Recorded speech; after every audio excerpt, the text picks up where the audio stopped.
The ship landed on the crystal world of Valari Prime just as the three suns began to set.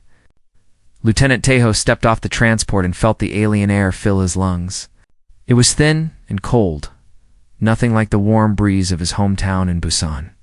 He had left Earth 3 months ago, and now he stood on a planet that most humans would never see in their lifetime. He wore the black armor of the Terran Diplomatic Guard. The metal plates covered his chest, arms, and legs. They were not fancy or beautiful like the shimmering shields the Valari used.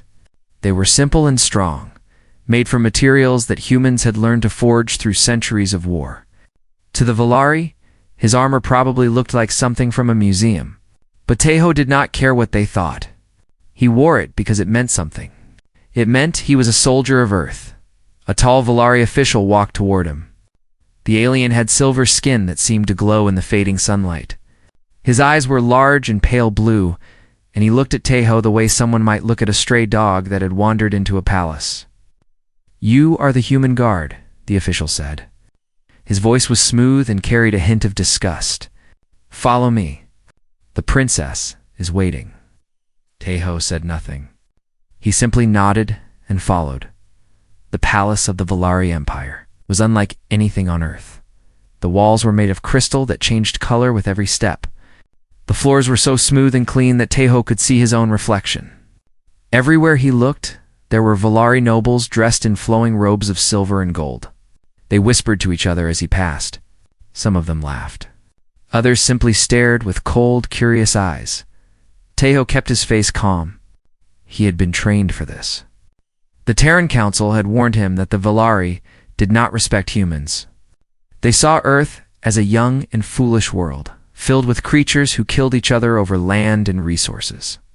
The Valari had stopped fighting wars thousands of years ago. They believed they were above such things. They believed they were above humans, but Earth needed this alliance. The galaxy was a dangerous place, and humanity was still new to the stars. The Valari had technology and knowledge that could help Earth survive. So the Council had sent their best soldiers to serve as diplomatic guards, hoping to prove that humans were worthy of respect. Tejo was one of those soldiers, and his assignment was to protect Princess Lyrian, the youngest daughter of Emperor Sarath. The official led him to a large chamber filled with soft light. At the center of the room stood a young Valari woman. She was tall and slender, with silver skin like all her kind. But her eyes were different. They were a deep violet color, and they held a sharpness that made Tejo pay attention. This was not a soft princess who spent her days in comfort. There was something more behind those eyes. "Princess Lyrian," the official said with a deep bow. "Your human guard has arrived." The princess looked at Tejo. She did not smile. She did not frown. She simply studied him the way a scientist might study a strange insect. "So this is what Earth sends to protect me," she said. Her voice was light but carried a note of disappointment. "I expected something more impressive." Tejo met her gaze. He did not bow lower than required. He did not look away. He simply stood there, calm and steady. "I am Lieutenant Tejo of the Terran Diplomatic Guard," he said. "I have been assigned to ensure your safety, Your Highness." Lyrian raised an eyebrow. "You speak as if you believe you can actually protect me. Do you know how many guards I already have? Do you know the power of Valari shields? Your little metal suit would not stop a child's toy on this world." "Perhaps," Tejo replied, "but I am not here because of my armor. I am here because of my training and my duty." The princess seemed surprised by his answer.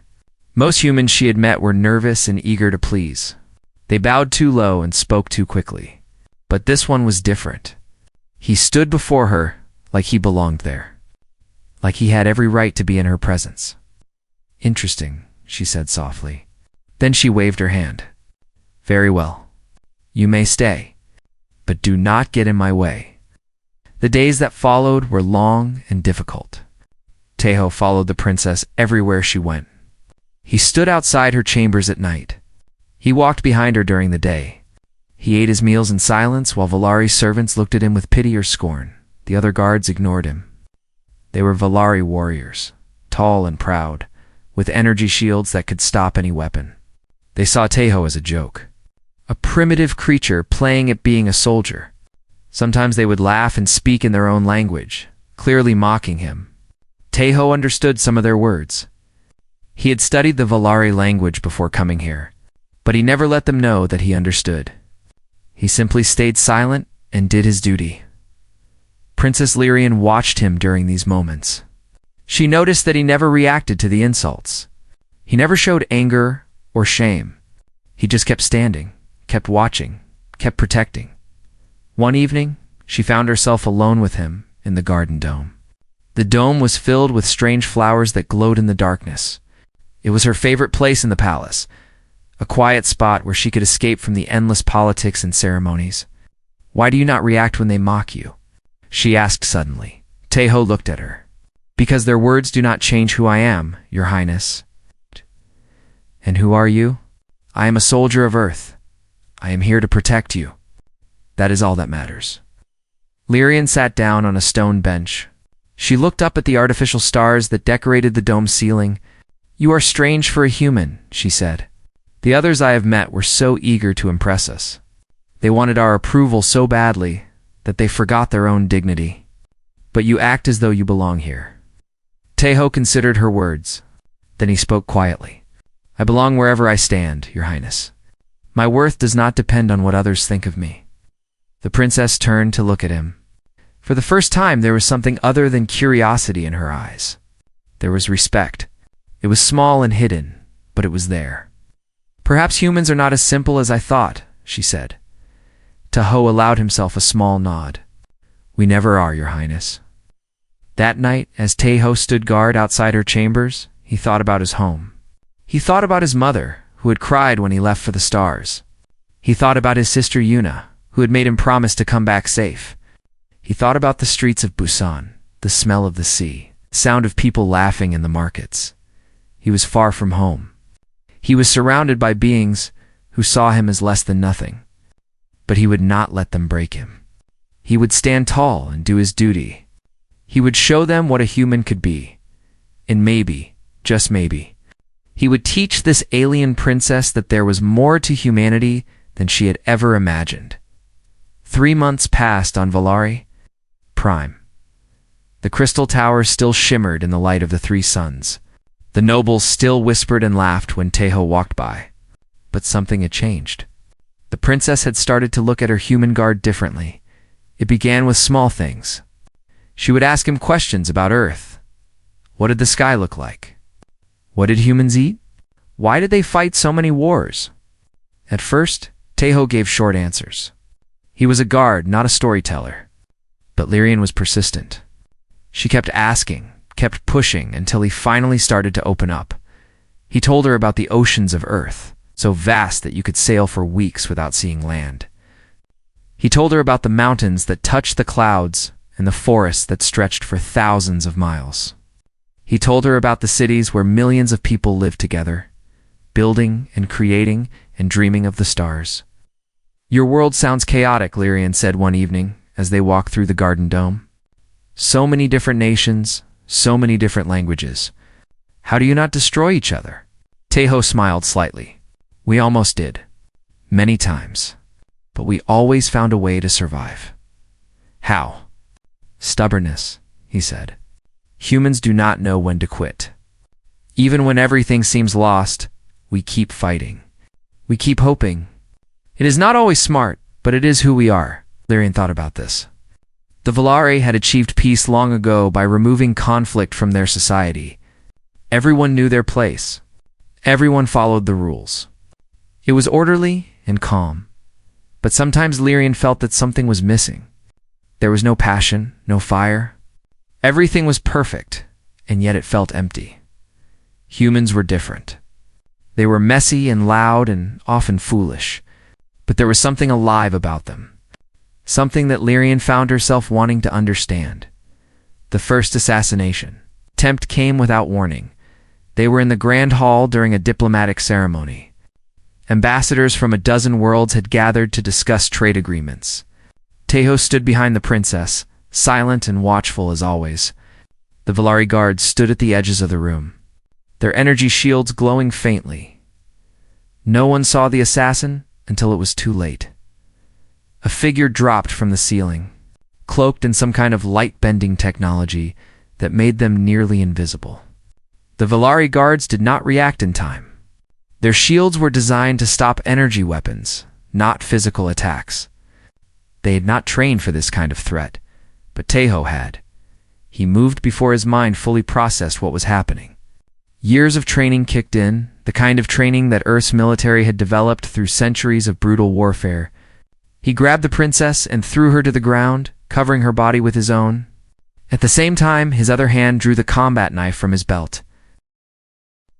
The assassin lunged at them with a blade that hummed with deadly energy. Tejo rolled to the side, pulling Lyrian with him. The blade missed by inches. Before the assassin could strike again, Tejo was on his feet. He blocked the next attack with his armored forearm and drove his knife into the assassin's throat. The figure collapsed. The light-bending cloak flickered and died, revealing a Valari with dark markings on his face. A fanatic from one of the rebel factions that opposed the Emperor. The whole thing had taken less than 5 seconds. The room erupted in chaos. Guards rushed forward. Nobles screamed and ran for the exits. But Lyrian just sat on the floor, staring at Tejo with wide eyes. He had saved her life. A human with nothing but simple armor and a metal knife had done what a dozen Valari guards with their advanced technology could not. "Are you hurt, Your Highness?" Tejo asked, offering her his hand. She took it and stood up slowly. Her legs were shaking. "No," she whispered. "No, I am fine. Because of you." Tejo nodded and looked around the room. His eyes were already scanning for more threats. "We should get you somewhere safe." In the weeks that followed, there were 2 more attempts on the princess's life. Each time, Tejo was the one who stopped them. He moved faster than the Valari expected. He saw threats that their scanners missed. He fought with a ferocity and skill that left even the Emperor's generals impressed. The Valari began to look at him differently. The mocking laughter stopped. The whispers turned from scorn to curiosity. Who was this human who fought like a demon and never seemed to fear anything? But no one's opinion changed more than Princess Lyrian's. She started seeking him out when she did not need to. She would invite him to sit with her in the garden dome and talk for hours.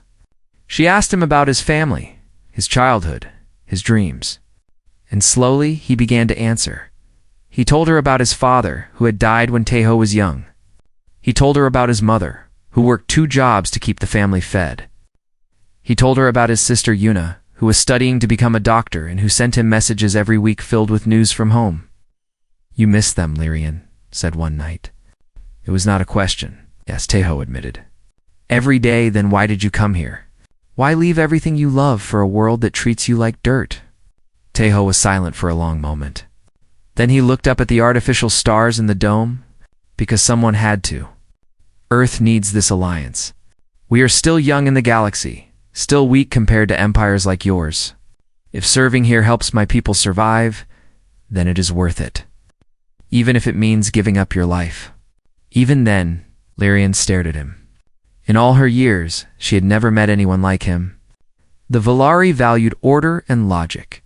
They made decisions based on calculations and probabilities. But humans were different. They had something that Lyrian did not have a word for. A fire that burned inside them, pushing them to sacrifice everything for the people they loved. It was beautiful and terrifying. As the months passed, Lyrian found herself thinking about Tejo more and more. She watched him during the day, noticing the way he stood, the way he moved, the quiet strength in his eyes. At night, she lay awake wondering what it would be like to have someone look at her the way he looked at the stars when he thought of home. Finally, she made a decision. She went to him one evening in the garden dome. The twin moons were rising, casting silver light across the glowing flowers. Tejo stood at attention when she approached, as he always did. "I want to offer you something," Lyrian said. Her heart was beating faster than it should. "A place beside me. Not as a guard, but as something more. I can give you a title, lands, power. You would be respected here, honored as no human has ever been." Tejo's expression did not change. "What would I have to do?" Lyrian took a deep breath. "Renounce your allegiance to Earth. Swear loyalty to the Valari Empire. Become one of us." The silence that followed was the longest of her life. Taeho looked at her, and for a moment, she saw something in his eyes that made her heart ache. Sadness, regret, and something else that she could not name. "Your Highness," he said softly, "I am honored by your offer, but I need time to think." Lyrian nodded, trying to hide her disappointment. "Of course. Take all the time you need." But as she walked away, she could not shake the feeling that she already knew what his answer would be, and it terrified her. The news reached Emperor Sarath within hours. His spies were everywhere in the palace, and nothing escaped their notice. When he learned that his youngest daughter had offered a place of honor to a human, his rage was cold and terrible. He summoned his advisors to the throne room. The great chamber was carved from a single piece of black crystal that absorbed light instead of reflecting it. The emperor sat on his throne like a statue, his silver face showing no emotion, but everyone who knew him could feel the fury burning beneath the surface. "Tell me again," he said, his voice low and dangerous. "My daughter offered what to this human?" The advisor trembled as he spoke. "A title, Your Majesty. Lands and power." She asked him to stay by her side, and what was his answer? "He asked for time to think, Your Majesty." The emperor's fingers tightened on the arms of his throne. For a long moment, he said nothing. The advisors held their breath, afraid to move or speak. "Bring him to me," the emperor finally said. "Bring the human here." Now, Taeho was in his small quarters when the guards came. He knew immediately that something was wrong. These were not regular guards. They were the emperor's personal soldiers, elite warriors who answered only to Sarath himself. "The emperor demands your presence," the lead guard said. There was no respect in his voice, only cold command. Taeho nodded and followed them without a word. The walk to the throne room felt longer than usual. Servants and nobles watched from the shadows as he passed. Some looked afraid. Others looked pleased, as if they were watching an animal being led to slaughter. Taeho kept his face calm. Whatever was coming, he would face it like a soldier. The doors to the throne room opened. Taeho stepped inside. Emperor Sarath was massive, even for a Valari. He stood nearly 8 feet tall, with shoulders as wide as a doorway, and eyes that burned like pale fire. He wore robes of pure black that seemed to swallow the light around him. When he looked at Taeho, it felt like being stared at by a mountain that had learned to hate. The entire court was present. Hundreds of nobles lined the walls, their silver faces turning to watch as Taeho walked toward the throne. He could feel their eyes on him, judging him, waiting to see him break. And there, the side of the room, stood Princess Lyrian. Her face was pale. Her hands were clasped tightly in front of her. When her eyes met Taeho's, they were filled with fear and something that looked like apology. Taeho stopped at the proper distance from the throne, gave the exact bow that protocol required. Not too deep, not too shallow. He would show respect, but he would not grovel. "Lieutenant Taeho of the Terran Diplomatic Guard," the Emperor said. His voice echoed through the chamber like thunder. "Do you know why you are here?" "I can guess, Your Majesty." "Then guess." Taeho met the Emperor's gaze without flinching. "Your daughter made me an offer. You have heard about it, and you are displeased." A murmur ran through the court. No one spoke to the Emperor so directly.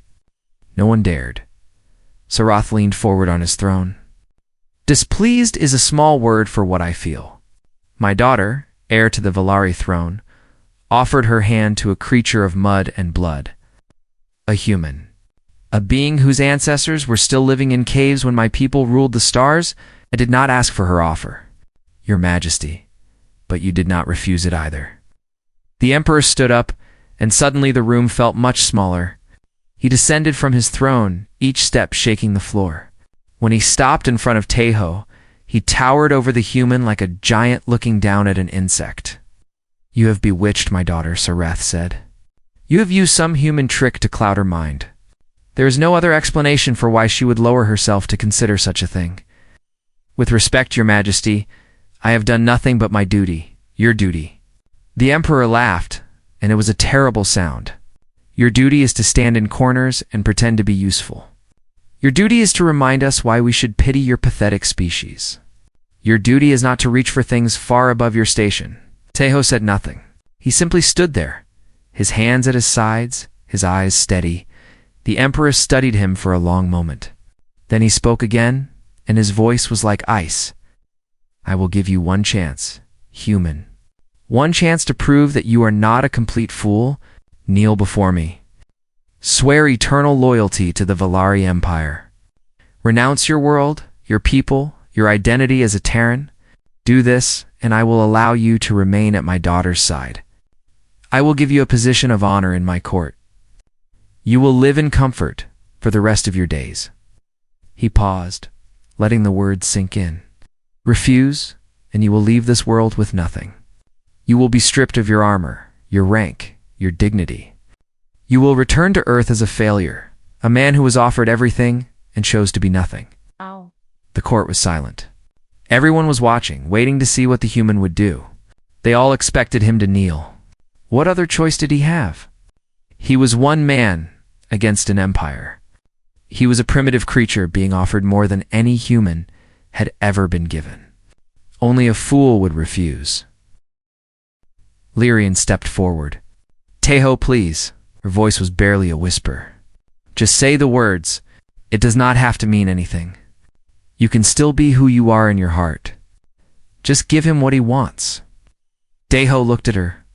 He saw the tears forming in her violet eyes. He saw the desperation on her face. She cared for him. Maybe she even loved him. And for a moment, just a brief moment, he imagined what it would be like to stay. To live in this beautiful palace, to stand beside this remarkable woman, to build a life among the stars. But then he thought of something else. He thought of his mother, working her fingers raw to give her children a better life. He thought of his sister Yuna, who dreamed of healing the sick and making the world better. He thought of his father, who had died protecting strangers during a factory fire. Because he believed that every life mattered, he thought of Earth, of all the humans who had struggled and suffered and died so that their children could reach for the stars. Of every soldier who had sworn an oath to protect humanity, not because it was easy, but because it was right, and he knew what he had to do. Taeho straightened his spine. He looked the emperor directly in the eyes, and he spoke in a voice that was calm and clear and absolutely certain. No. The word hung in the air like a blade. The emperor's face twisted with rage. What did you say? I said no, your majesty. I will not kneel. I will not renounce my world or my people.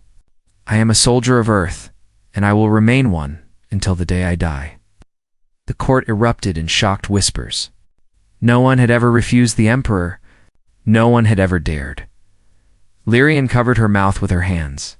Tears streamed down her silver cheeks. Taeho, no? Please, you do not understand what you are doing. But Taeho understood perfectly. He was choosing who he was over what he could have.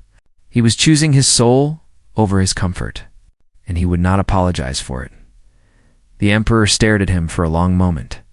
Then, slowly, a cruel smile spread across his face. Very well, human. You have made your choice. Now you will live with the consequences. He raised his hand and pointed at Taeho. Strip him of his armor. Take everything from him. Let him leave this world as the naked beast he truly is. The guards moved forward, and Taeho did not resist. He had made his decision, and he would face whatever came next with his head held high. The guards surrounded Taeho like wolves circling their prey. The nobles watched with hungry eyes, eager to see the proud human finally broken. The emperor stood with his arms crossed, his cruel smile growing wider with each passing second. Begin, Sarath commanded. The first guard reached for Taeho's shoulder plate. He grabbed it roughly and pulled, tearing it free from its magnetic locks. The black metal clattered to the crystal floor, the sound echoing through the silent chamber. Taeho did not move. He did not flinch. He simply stood there, staring straight ahead, as calm as if he were standing in his own quarters. Another guard removed his chest plate, then his arm guards, then his leg armor. Piece by piece, they stripped away the black metal that marked him as a soldier of Earth. With each piece that fell, the nobles laughed a little louder. With each piece that fell, The emperor's smile grew a little wider. Soon, Taeho stood in nothing but his simple gray undersuit. The thin fabric offered no protection, no dignity. He looked small and vulnerable, a lone human surrounded by silver giants. "Look at him," the emperor said, his voice dripping with contempt. "This is what humans truly are. Weak, fragile, pathetic. Without their little metal shells, they are nothing." The court laughed. Some of the nobles pointed and whispered to each other. A few even threw small objects at Taeho's feet. Treating him like a beggar or a criminal, through it all, Taeho stood perfectly still. His eyes remained forward. His breathing remained steady. His face showed nothing but quiet calm. Princess Lyrian pushed through the crowd. Her eyes were red from crying, but she moved with desperate purpose. She stopped in front of Taeho and grabbed his hands. "Taeho, please," she begged. "It is not too late. Just say the words. Just kneel and all of this stops. I will make sure you are treated well. I will make sure no one hurts you. Please, just give me this. Just say the words." Taeho looked at her. For the first time, there was emotion in his eyes. Sadness, regret, and something deeper. Something that looked almost like love. "Lyrian," he said softly. It was the first time he had used her name without her title. "What you are asking me to give up is not something I can put back on, like armor. It is not a uniform, or a rank, or a position. It is who I am. It is everything my parents taught me. Everything my ancestors died for. Everything that makes me human." "But they are just words," Lyrian said desperately. "They do not have to mean anything." "Words are everything," Taeho replied. "They are how humans keep our souls when we have nothing else. If I say those words, I become someone else. Someone I would not recognize. Someone my mother would be ashamed of. I cannot do that, Lyrian. Not even for you." Lyrian stared at him. She wanted to argue. She wanted to scream at him for being so stubborn, so foolish, so impossibly human. But when she looked into his eyes, she saw something that stopped her. She saw peace. He had made his choice, and he was at peace with it. There was no fear in him, no regret. He knew exactly what he was giving up, and he had decided it was worth it. Because some things mattered more than comfort. Some things mattered more than life. Lyrian let go of his hands and stepped back. She could not speak. She could barely breathe. All she could do was watch as the man she had grown to care for turned away from her and walked toward the great doors. The court fell silent. Everyone watched as Taeho moved through the chamber. He walked slowly, each step deliberate and steady. His back was straight. His head was high. He did not look left or right. He did not acknowledge the staring nobles or the mocking guards. He simply walked. And as he walked, something strange happened. The laughter stopped. The whispers faded. One by one, the nobles fell silent, their expressions changing from amusement to confusion to something they could not name. Because Taeho did not look like a defeated man. He did not look like someone who had been broken or humiliated. He moved through the chamber as if the armor had never mattered, as if his dignity was something that could not be stripped away with metal plates and cruel words. He walked like a king in his own palace. Emperor, Swarth watched with narrowed eyes. This was not what he had expected. He had wanted to see the human crawl. He had wanted to see fear and shame and despair. Instead, he saw something that made him uncomfortable. Something that felt almost like defiance. No, not defiance. Something worse. Pride. The human still had his pride. Despite everything, despite losing everything, he walked out of that chamber with more dignity than half the nobles watching him. Tadasho reached the great doors. He paused for just a moment, his hand resting on the cold crystal. Then, without looking back, he pushed the doors open and stepped through. The last thing the court saw was his silhouette against the light of the corridor, straight and tall and unbroken. Then the doors closed and he was gone. For a long moment, no one spoke. The emperor stood frozen, his cruel smile replaced by something darker. The nobles looked at each other, unsure what to say or do, and Princess Lyrian stood alone in the center of the chamber, tears streaming down her face. Knowing that she had just watched something precious walk out of her life forever, but even through her grief, even through her heartbreak, she could not help feeling something else. Something small and quiet that whispered in the back of her mind respect. She had seen beings with power and wealth and ancient titles crumble at the first sign of pressure. She had seen nobles betray their friends and families for the smallest advantage. She had seen her father's enemies beg for mercy when they faced his wrath, but she had never seen anyone like Tejo. She had never seen someone choose their soul over everything else. And she knew deep in her heart that she would never forget him, no matter how long she lived, no matter how many years passed. She would remember the human who refused to kneel. Tejo returned to Earth on a cargo freighter. The journey took 3 weeks, and he spent most of it alone in a small storage room that the captain had given him out of pity. He owned nothing but the clothes on his back, simple garments that a kind Valari servant had provided before he left the palace. When the freighter landed on Earth, Tejo stepped off and breathed in the air of his home world. It smelled like rain and grass and 1,000 familiar things he had almost forgotten. For a long moment he just stood there, feeling the wind on his face. Listening to the sounds of humanity all around him, he was home. The Terran Council debriefed him for weeks. They wanted to know everything about his time on Valari Prime. They wanted to know about the palace, the emperor, the princess. They wanted to know why he had refused such an incredible offer. Tejo told them the truth. He told them that he could not betray his world, even for comfort and power. He told them that some things were worth more than what they cost. Some of the council members called him a fool. They said he had thrown away a chance to bring humanity closer to the Valar. They said his pride had damaged the alliance, but others understood. Others saw what he had done and nodded with quiet respect. One old general, a woman named Hyron, who had fought in wars that most people had forgotten, came to him after the final debriefing. "You did the right thing, Lieutenant," she said. "There will always be people who think we should bend to survive. But bending too far breaks you. You remembered that when it mattered." Tejo thanked her and asked for one thing: a reassignment to the outer colonies. He wanted to serve somewhere quiet, somewhere far from politics and diplomacy, somewhere he could just be a soldier again. The council granted his request. Years passed. Tejo served on 3 different colony worlds, protecting settlers from pirates and wild creatures and the occasional alien threat. He never spoke about what happened on Valari Prime. He never told anyone about the princess who had offered him everything, or the emperor who had tried to break him. He just did his duty, day after day, year after year. Sometimes, late at night, he would look up at the stars and wonder what Lyrian was doing. He wondered if she had forgotten him. He wondered if she hated him for leaving. He hoped quietly and secretly that she was happy. Then, 15 years after Tejo left Valari Prime, everything changed.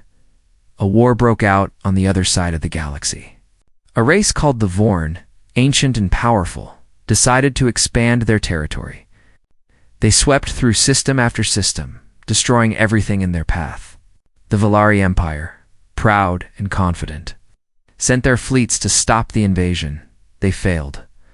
The Vorn had weapons that pierced through Valari shields like they were made of paper. They had soldiers that did not fear death. They fought with a ferocity that the peaceful Valari had never faced before. Within months, the Valari Empire was on the verge of collapse. Emperor Soroth, old and desperate, did something he had sworn never to do. He sent a message to Earth. He asked for help. The Terran Council assembled to discuss the request. Some wanted to refuse. Why should they help a people who had treated humanity with such contempt? But others argued that this was bigger than old insults. If the Vorn defeated the Valari, humanity would be next. In the end, they decided to help. But they had conditions. The Terran ambassador, a woman named Sumin, traveled to Valari Prime to negotiate the terms. She stood before Emperor Soroth in the same throne room where Tejo had been stripped of his armor all those years ago. "Earth will send its fleets," Sumin said. "Our soldiers will fight beside yours, but we require something in return." The emperor looked at her with tired eyes. He was not the proud giant he had once been. The war had worn him down. His silver skin was dull, his shoulders bent. "Name your terms," he said. Su-Min smiled. It was a small smile, but it carried the weight of 15 years. "We require only one thing: acknowledgement. You must publicly declare that Lieutenant Taeho of the Terran Diplomatic Guard was right to refuse your ultimatum. You must admit that he showed more honor than any of your nobles. You must say, for all the galaxy to hear, that a human kept his dignity when an emperor tried to take it away." The court gasped. The nobles whispered in shock. Emperor Saroth's face twisted with anger and shame. For a long moment, it seemed like he might refuse, even if it meant the destruction of his empire. But then Princess Lyrian stepped forward. She was older now, her face marked by years of worry and loss. But her eyes were still the same deep violet, and they held a strength that had grown with time. "Father," she said quietly. "Taeho earned this. You know he did. Grant the request. End this." The emperor looked at his daughter. He saw the conviction in her eyes, the certainty that had come from watching a human choose his soul over his comfort. And slowly, painfully, he nodded. "Granted," he whispered. The word echoed through the chamber, and with it, something shifted.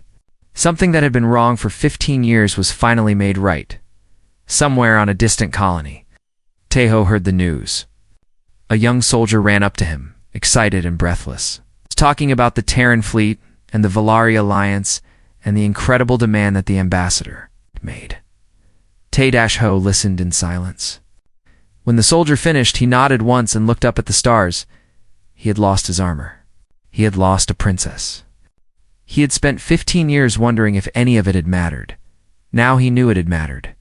Every choice, every sacrifice, every moment of standing tall when the world wanted him to kneel. It had all mattered. Taeho allowed himself a small, quiet smile. He had kept the one thing that made him human. And in the end, that was enough. That was everything.